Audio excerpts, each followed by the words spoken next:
Bonjour, j'ai rendez-vous avec Olivier. Oui, bonjour, c'est moi. Ah bah super, enchanté. J'ai envie de découvrir le produit pour créer ma recette inattendue. Alors moi, ce que je proposais, c'est du bœuf, c'est de l'éleveur engagé. Ah, c'est de la belle viande ça. Ouais, bien persillé. Et c'est quoi que t'appelles éleveur engagé? Alors l'éleveur engagé, c'est du durable. C'est l'éleveur qui fait son prix avec Métro, prix fixé à l'année par rapport à ses coûts d'exploitation et tout ça. Donc du coup, c'est vraiment donnant-donnant pour l'éleveur comme pour Métro. C'est génial. Donc en fait, si je dois résumer l'éleveur engagé, on est sur du locavore. Deuxième chose, c'est l'éleveur en fait qui va choisir son prix. Donc c'est-à-dire que on fait vivre nos éleveurs. Carrément. Donc en fait, on est sur du durable. C'est ça. Du coup là, au niveau texture, au niveau tenue de viande en cuisson, c'est... Ah bah ça, je sais pas. Je vais faire ma recette. Moi, je peux te le dire. Où est-ce que je peux le rencontrer? J'aimerais bien aller le voir quand même. Alors bah viens, je vais te donner l'adresse de Philippe Dufour. Philippe Dufour? Ouais. Ah, ça va. Voilà. Je suis impatient de partir à la rencontre de Philippe Dufour, un éleveur de bœuf engagé qui se situe dans le hameau d'Échouboulin, en Seine-et-Marne. Je suis Yoni Saada, je suis chef et j'ai 2 restaurants à Paris.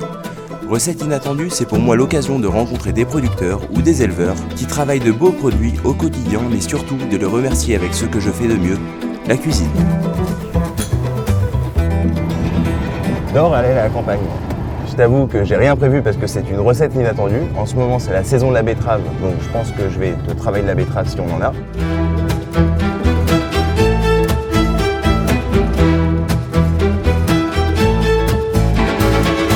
Allez, on part à la rencontre de Philippe. Venez. Salut Philippe. Yannick, bonjour. Merci de m'accueillir. Bah, écoutez, avec plaisir. Ah, Voilà. Ah bah franchement, c'est Je vais magnifique vous faire chez vous. découvrir une exploitation d'élevage en Seine-et-Marne, en Ile-de-France. C'est pas commun. C'est Ah, pas commun. ah ouais, voilà. c'est ce que je me disais justement. Mais c'est magnifique, il y a beaucoup de bâtisses ici. Ah oui, on est sur un patrimoine historique très intéressant, très ancien. On est d'abord sur un site mérovingien, 6e siècle. Et t'es ici depuis combien de temps? Et ben, nous sommes ici depuis 4 générations. Il y a toujours l'élevage sur la ferme parce qu'on est dans une petite région qui est assez difficile en termes de potentiel terre. C'est des terres un peu inondables, un peu humides, et donc on n'a pas des gros rendements en céréales, avec des terres de mauvaise qualité en termes de productivité. D'accord. Donc en fait, elles sont en herbe, et je valorise l'herbe par une bonne race qui va brouter l'herbe et qui va essayer de rentabiliser un peu ces mauvaises terres. Je t'avoue que je suis assez étonné, je suis en pleine Seine-et-Marne dans le 77, je ne savais pas du tout qu'il y avait des bêtes ici, parce qu'on a quand même beaucoup de restaurateurs à Paris, on ne sait pas que juste à côté, eh ben, il y a des superbes viandes. Non, c'est vrai qu'on n'est pas une région qui est reconnue pour son élevage. Il Ouais. a fallu 30 ans pour monter l'élevage. Mais Voilà. j'ai toujours l'impression qu'il faut de la patience pour de l'élevage. Il faut beaucoup de patience, et si on veut de la qualité, il faut de la patience. Et alors dis-moi pour toi, parce que j'ai découvert ça chez Métro, c'est quoi pour toi être un éleveur engagé? Eh bien, un éleveur engagé, ça veut dire qu'en fait, on essaie de travailler en bonne corrélation avec nos acheteurs, avec des revendeurs. Il faut effectivement une certaine équité sur la filière de rémunération. Donc pour moi, l'éleveur engagé, c'est de trouver des partenaires qui respectent effectivement cet engagement déjà. Et après, on apporte aussi un produit équitable et que le consommateur ait quelque chose qu'il puisse consommer de façon éthique et responsable. Tu vas me montrer ton Allez, exploitation? on va aller faire un tour voir les Ah vaches. ouais. Voilà. Ça sent bon le foin là. Ah bah là, elle mange le foin. Donc tous les jours, on les nourrit tous les matins. Et 6h30, 7h. Et donc déjà, on nettoie un petit peu tout ce qui est... Ils sont bons. Hein. Ça, c'est du foin sec. Ah Voilà, ouais. ça, c'est du foin sec. Le foin, on va le faire bientôt d'ailleurs. On va le faire au mois de mai-juin. Ok. Et ben, elles vont manger de l'herbe dans les prés du mois de mai au mois de novembre. T'en as combien des bêtes comme ça ici? Il y a à peu près 240 animaux. Une vache, déjà, pour qu'elle soit appréciée dans la valorisation bouchère, il faut déjà un animal qui ait vécu, qui n'ait pas eu de stress, qui ait eu en fait une vie normale. Moi, c'est du naturel, hein, c'est du foin et des céréales de la ferme et un peu de tourteau de lin. On va voir les autres. Allez, on va voir les autres. Donc là, on est dans la stabulation libre. C'est des tables, les tables des vaches en fait. Hein, elles sont ici pendant quasiment 5 mois de l'année. C'est leur maison d'hiver. On les attache tous les matins pour qu'elles soient calmes, qu'elles ne s'embêtent pas parce qu'il y a toujours une qui est plus forte que l'autre en termes de caractère. Et après, là, on va les lâcher pour voir. Tiens, je les lâche, je les lâche. Et on va les lâcher. Moi aussi, je veux bien en lâcher quelques-unes. Donc là, on les libère et elles appellent parce que leur veau est juste derrière. c'est la sortie des classes. La sortie des classes. Voilà, les mamans retrouvent leurs enfants là. Ils sont avec leur mère s'ils le veulent et ils têtent quand ils veulent. Voilà, le veau là. Le veau se met à têter sa mère, voilà, qui est là par exemple. Puis il tape pour que le descende, voilà. C'est Ah ouais. le distributeur là. Hop. Un coup de tête au Incroyable. distributeur pour que ça descende. Et à chaque fois, chaque bête, tu goûtes la viande? Presque. Presque. Alors, elle est bonne? Je dis, elle est toujours bonne. Et tu l'as déjà goûté par un chef ou pas? Moi j'ai pas eu l'occasion encore. Tu sais que c'est recette inattendue. Je suis dans un endroit inattendu, Donc je te propose, je vais te faire ma recette inattendue. Tu m'as donné plein d'idées. Par contre, on va prendre un petit peu de fond. On va prendre un petit peu de foin, ça là, ok. Ah, c'est beau ça. Magnifique. Tu vois? Ah ouais, magnifique. Bon allez, on essaye avec celui-là.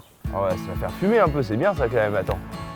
Le principe de la recette inattendue, c'est que je veux te faire découvrir moi, ma vision avec ton produit. Donc là, je vais te préparer, Philippe, un faux filet braisé entier qu'on va fumer au foin. Et à côté de ça, je vais te faire une de mes recettes signature qui va l'accompagner. En fait, c'est des petites échalotes confites avec une fleur de betterave. Ce sera laqué à la mélasse de grenade. Et j'ai envie de te faire goûter tout ça. Il est temps, il est temps. Il est temps, Oui, on a il faim, est on a temps. faim. Ah oui, là, l'estomac nous appelle. Voilà. Elle est belle ta viande, elle colore bien. Ça va bien et puis le gras, il va justement Ouais, il va bien la nourrir. Donc là, je vais caraméliser en fait ma sauce à la mélasse. Ça, c'est de la mélasse de grenade. Je fais une caramélisation.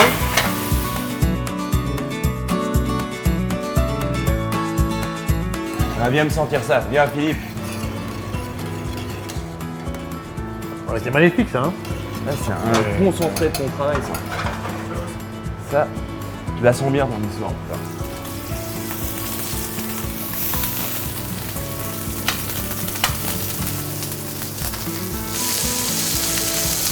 Là, je suis en train de l'arroser.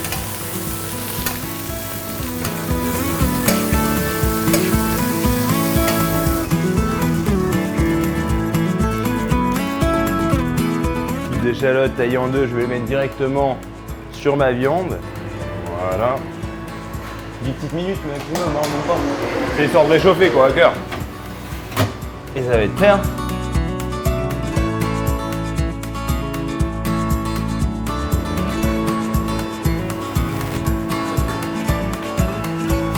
Ça, Le foin il a séché. le foin. Ça sent top ça. Et voilà.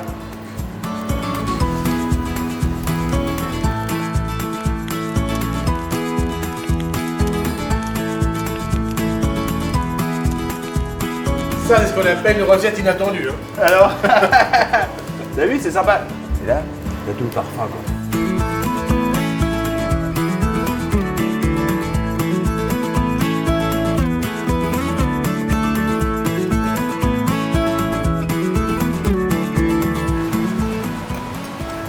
Magnifique. Et bien ça va être un vrai bonheur ça. Allez, let's go. Allez, pour toi, celle-là. Allez. Oh là là. Quel bonheur. Merci pour l'accueil, hein. Franchement. Ça, c'est un très bon moment. On va ici. goûter à ce faux filet quand même. Hein. Bon Pareil. appétit. Bon appétit. Ouais.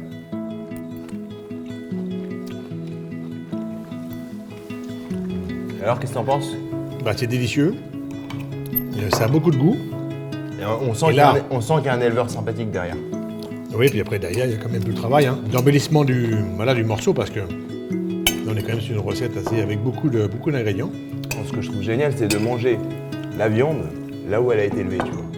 Avec l'éleveur. La boucle est bouclée, mais surtout de la fourche. à la fourchette. Pour moi, c'est vraiment une recette inattendue dans une ambiance toute particulière. Voilà, hein. J'ai l'honneur d'avoir effectivement un chef qui m'a préparé un morceau de viande produit sur l'exploitation qu'on peut déguster ensemble. Extraordinaire. Moment mémorable. Philippe, merci beaucoup, c'était un moment incroyable. Vraiment, j'ai Écoute, adoré. c'est partagé. Merci beaucoup. Un grand plaisir et puis un grand merci pour cette recette inattendue. Merci beaucoup. Allez, ça marche. bientôt, À au bientôt. revoir. Bye. J'espère que ce nouvel épisode des recettes inattendues vous a plu. N'hésitez pas à partager, à liker et surtout à vous abonner.